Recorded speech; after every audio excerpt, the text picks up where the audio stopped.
तर आज नगरच्या पब्लिकला विचारू आईचं प्रेम कसं असतं आणि काय काय भांडणं होतात त्या प्रेमामध्ये.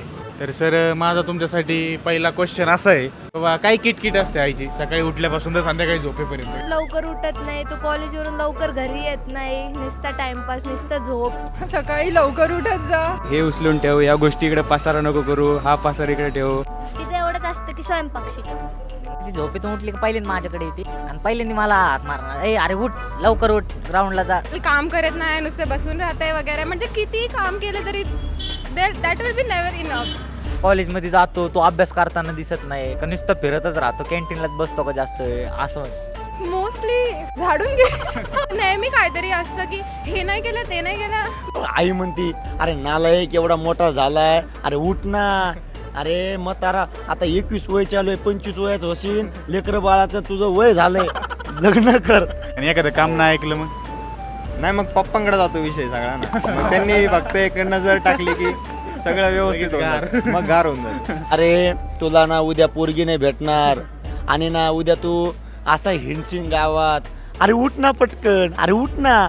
आईचा मार कोणकोणत्या गोष्टीमुळे खाता बरं तुम्ही काय. मार पण शेवट मला आठवतंय की मी एकदा उकाळतं त्याला पाणी टाकून पळालो होतं, तर तिकडून तिने तसंच उलटनं फेकून मारलं होतं, ते माझ्या पायावर लागलं होतं. नाही, पप्पांनी एकदा अभ्यासावरून ABCD नव्हती, कारण मला B आणि D मधला फरक नव्हता समजत कधीच, आणि WXYZ म्हणता येत नव्हतं. त्याच्यामुळे मार खाल्लेला लहानपणी. मी आईचा मार कधी खाल्लेला सांगू का तुम्हाला. नाश्त्यावर मी चहासाठी ओरडायला लागलो, मम्मी मला चहा पाहिजे. मम्मीने मला चहा बनवलाच नाही, आणि असा चहा बनवला, ग्लास मध्ये टाकला रागात आणि अंगावर बी टाकला माझ्या. अरे सगळं जळालं माझं, मांडीपासून तर खालचं सगळं जळालं. मी हँग झालो, माझं सगळं जळालं, पण तरी पण मी चहा पिलो बरं का, रागात चहा पिलो.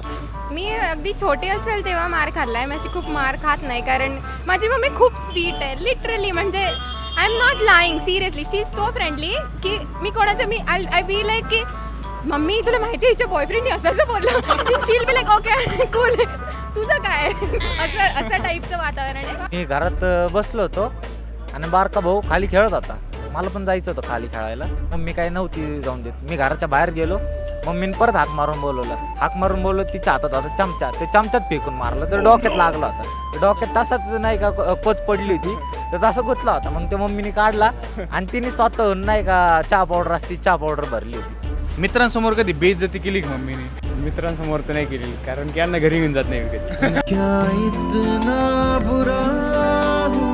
का नाही नेत मित्र घरी? यांचे कान माहिती मला, यांना घरी नाही नेऊ शकत मी. आमच्या चुलत्याचं पोरग आहे, 70,000 रुपये कमी तर देव. मम्मी म्हणत असते अरे ते 70,000 रुपये कमी तर इंजिन मेकॅनिकल झाला तुझा भाऊ, आणि तू काय, तू उद्या ना त्यांचे संडा बाथरूम धुवायला राहणार, उद्या ना तुझी बायको आली ना त्यांच्या घरात कामाला जाईल, असं म्हणत असते मम्मी. मम्मीसाठी एक प्रेमाचं वाक्य बोलायचंय, काय बोला. You are the best, literally the best mom existing. असं मम्मीला फेस टू फेस तर नाही म्हणत कधी, थँक्यू की माझ्या सगळ्या चांगल्या वाईट गोष्टींबद्दल सगळ्या गोष्टीत मला सपोर्ट केला. लव यू मम्मी, मी एवढं तंग करते तुला तरी पण तू काय मी सपोर्टिव्ह आहे मला. माझी mummy is like the main pillar of the house. Okay, so like ती नसती तर ऍक्च्युअल मध्ये काहीच खरं नसतं. कठोर तर आहेच तेवढी आई, कठोर पण तेवढीच प्रेमळ सुद्धा आहे. की I love you I so much. रागात मी तिला खूप काही बोलून जाते, मला नंतर त्रास होतो त्याचा, नंतर मी जाऊन सॉरी बोलते तिला.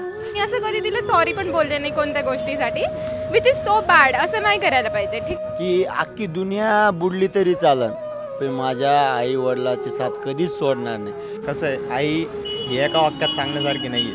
मी माझ्या मम्मीला खूप त्रास दिलाय आणि माझ्यामुळे तिला खूप माझी फॅमिली बोललेली, तरी पण तिने मला सपोर्ट केलेला, तिने माझ्यावर हात पण नाही उचललेला, त्यासाठी खरंच थँक्यू. की असं असतं की आपण काही वेळेस खूप रागामध्ये खूप काही गोष्टी बोलून जातो जे आपल्याला कधीच असं बोलायच्या नसतात. Sorry mummy. खरंच सॉरी, परत नाही करणार आहे मी काही.